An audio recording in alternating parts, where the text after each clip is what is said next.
अच्छा मगही भाषा जाने लू ठीक बा बिक्कू जी ये तारा के सिखा दिए पर मगही है दिन में मगही सिखा दे थोड़ा बिक्की इनको कि बोला तो तोर भैया तसीना में गोली सीधे दाग जइबोगे कि मेरा होने वाला है शादी अब मिलेगा नहीं आजादी मेरे लाइफ में अब मत आना न तो हो जाएगी बर्बादी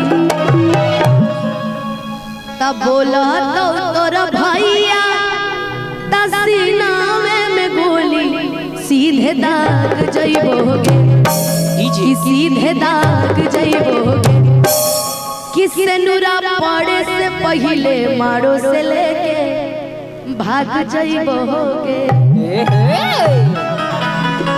ये गाना मगही में पहली बार पवन सिंह जी ने गाया है और हमें गाने का मौका मिला है। बड़ा अच्छा गाना है, न्यू मीटर बहुत बहुत बहुत लग रहा है कि हाँ मगही में। ऐसे एक और गाना गाते हैं कि ये छोड़ी छागल पहनई वो कि जदी करमी तू हमसे प्यार कि बलिया से तीन तलिया झुमका नालंदा से कीन देबो। अब देख लो कोई हार वार दिलवाने के लिए आया हो तो ले ले ले जी हार दिलवा दीजिएगा जाते जाते। नालंदा का नाम डुबाना नहीं है, दिलवाएंगे ना आप लोग सबको। सवेरे तक तो भुला जाएगा, मेरा बुझा रहा है। अच्छा आपके सर पे बाल कम है क्या? आप ही है ना, आपके सर पे बाल कम है क्या?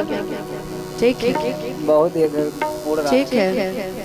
अरे आप दे दीजिए हो बंगला गाड़ी झुमके कंगना कि सब दे देना उसको सजना कि आग लगे उसकी जोबन को दिल मत देना मेरी सौतन को।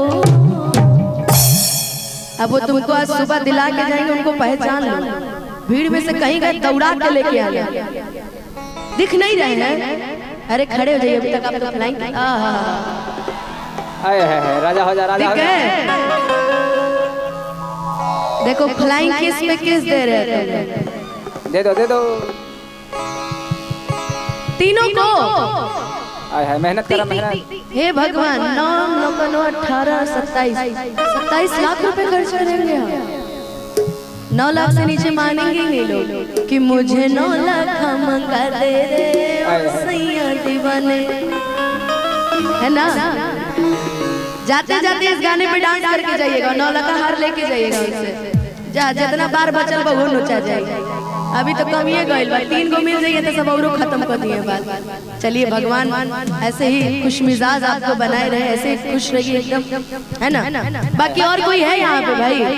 अच्छा ये बताइए किसको किसको बारात में प्यार हुआ है? बारात में किसको किसको प्यार हुआ है? 1 2 और उठावा, मेहनत करा। कहाँ गए? तुमको भी हुआ है बारात में प्यार कि रहनी बाराती गइल कि एगो लड़की से लव। एगो घटना बताते हैं, ये मेरा विक्की भाई है, बहुत हमेशा हम लोग के साथ रहता है। एगो घटना बता रहे, बारात गया था अभी मनीष के बारात गया था ये। वहाँ पे एक लड़की इसको बड़ी पसंद आई, ट्रॉली पे डांस कर रही थी। ध्यान से सुनना, ट्रॉली पे डांस कर रही थी मनीष, इसको बहुत लड़की पसंद आई। तो बेचारा 2-4 दिन बतियाया खूब अच्छे से, प्यार मोहब्बत चला 2-4 दिन तक। उसके बाद जब मिलने की बारी आई तो ये रोता रोता मनीष के पास गया, कहा भाई जानते हो दिल टूट गया। दिलवा टूट गए लो तो कैसे भावा जाना ही, जेकरा प्यार कैलियो बाबू समझ के वो बाबा निकल लो। बताइए, इसीलिए देख परख के प्यार मोहब्बत कीजिएगा।